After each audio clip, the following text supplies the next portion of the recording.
Je m'appelle Edouard Schmitz, j'ai 22 ans. Je monte pour l'équipe des Miami Celtics et je viens de Suisse. J'ai commencé l'équitation, ça fait 13-14 ans. J'ai toujours eu une fascination avec les animaux, mais mes parents ne montaient pas à cheval, j'avais rien à voir avec les chevaux. Un de mes premiers souvenirs liés au cheval était, j'allais tous les ans voir le CHI de Genève. J'ai grandi à Genève, donc j'allais toutes les années vibrer dans les tribunes et un de mes premiers souvenirs était de voir une épreuve qu'ils avaient à l'époque qui s'appelait le défi des champions. Et je me rappelle avoir vu Éric Lamaze sauter un parcours pendant le défi des champions et je me suis dit que ça semblait monstrueusement haut et que j'allais jamais pouvoir réussir à sauter ça moi-même. Et finalement si. Donc je pense que j'étais assez classique dans mon développement. J'ai commencé en poney. J'ai fait mon premier championnat d'Europe en 2013 à Arezzo et ça s'est enchaîné. Ça aurait été sans arrêt sans le Covid, mais avec le Covid du coup, ouais, j'ai fait 7 championnats d'Europe. J'ai eu la chance d'avoir toujours le bon entraîneur au bon moment. Je pense que c'est très important dans le développement d'un jeune de rencontrer les bons entraîneurs au bon moment. Ça a été tout d'abord Thierry Payot, qui m'a suivi pendant mes années à poney et mes années en junior, et puis Thomas Fuchs, avec lequel je m'entraîne depuis 5 ans et qui m'a suivi pendant mes années jeunes cavaliers. Je crois que mon meilleur souvenir, c'était la Coupe des Nations à Saint-Gall il y a quelques semaines. C'était ma première fois à ce niveau-là. J'étais dans l'équipe avec 3 cavaliers qui ont été numéro 1 mondial, donc pour moi, c'est déjà rien que de faire partie de cette équipe, c'était une performance. Et d'avoir pu gagner à domicile, c'était un sentiment indescriptible. Le cheval qui m'a le plus marqué, c'est Cortino 46. J'ai tout fait avec ce cheval. Il est arrivé chez moi quand il avait 7 ans et moi j'en avais 15. J'ai fait 3 championnats d'Europe junior, 2 championnats d'Europe jeunes cavaliers et il m'a amené jusqu'en Grand Prix 4 étoiles et j'ai fait ma première victoire en 5 étoiles avec ce cheval. Et je pense que sans lui, j'en serais pas là aujourd'hui.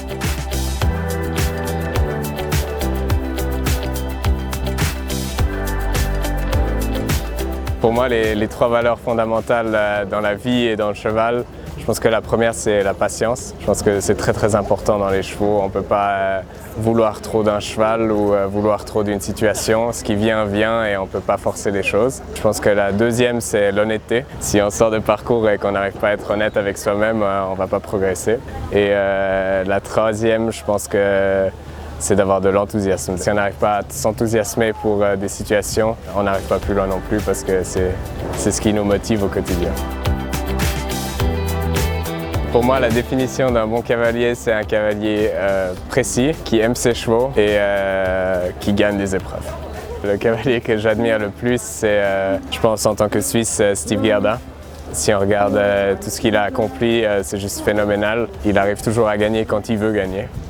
C'est pas juste de gagner beaucoup, mais c'est de gagner les week-ends où il faut gagner.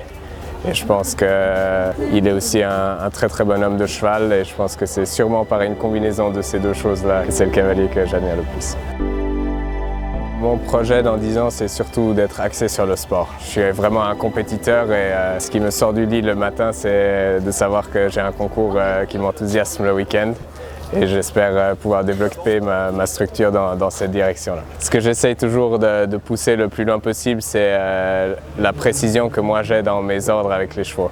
Je trouve que ça a une grosse influence sur les chevaux en parcours quand on a quelques imprécisions justement dans ces aides. Et c'est le point auquel je prête le plus d'attention. C'est beaucoup de petits exercices. C'est pas qu'il y ait un remède magique pour ça, mais c'est surtout de prendre le temps de regarder et d'observer les réactions de son cheval quand nous on fait certains mouvements et d'essayer d'adapter comment moi je bouge sur le cheval et ce que moi je fais en fonction des réactions du cheval.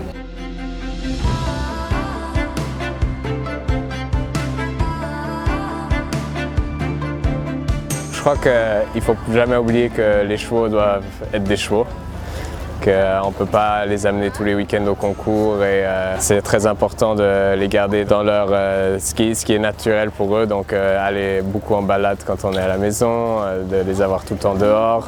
Et je crois que le système dans lequel je suis chez la famille Fuchs, il garde aussi un peu ce côté naturel des chevaux et j'essaye d'intégrer ça dans ma philosophie. Donc bien sûr le concours c'est important, mais ce qui est le plus important dans les sports équestres, c'est le cheval. Et il ne faut pas oublier ça. Et Je pense qu'ils nous le rendent bien en concours quand on prend soin d'eux à la maison. La manière dont on peut montrer que le cheval est au centre de l'équation dans notre sport, c'est justement de savoir prendre un peu du recul de temps en temps, de ne pas courir de concours en concours juste pour faire du sport, mais de savoir justement prendre le bien-être de son cheval en premier plan.